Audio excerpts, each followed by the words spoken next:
better than you do. That's what a cop in Florida recently said to a woman right before he dragged her out of the car and arrested her. But as it turns out, the only thing he knows is that now he's in big trouble. Here's the story.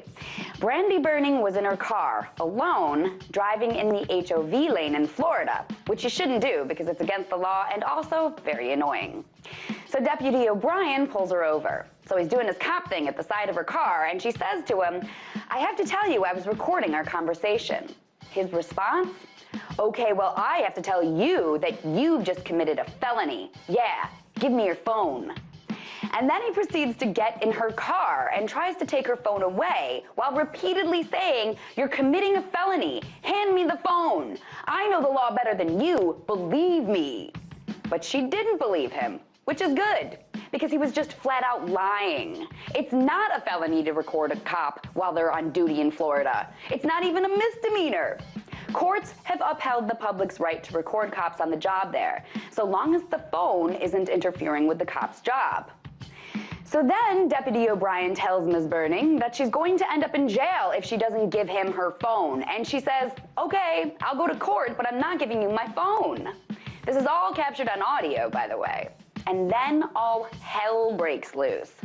The cop climbs into the passenger seat of her car, grabs her by the arm. She's totally screaming, "Get off of me, get off of me." And then she's dragged out of her car, thrown on top of the cop car, and hauled off to jail for the night. She was charged with traffic violations and resisting arrest and spent the entire night in jail. But then magically, all charges were dropped.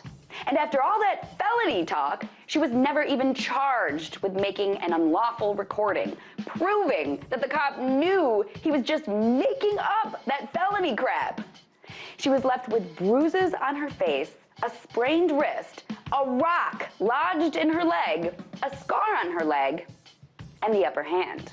Because she's now suing the sheriff's department, who has 6 weeks to respond. They've refused comment to a local news station, but they did send the station a legal bulletin confirming that, yep, citizens can legally record the cops on the job. So it turns out Ms. Burning knew the law a lot better than the disgraceful Deputy O'Brien figured she would. Something we'd all be wise to do. Tonight, let's talk about that by following me on Twitter @TheResident.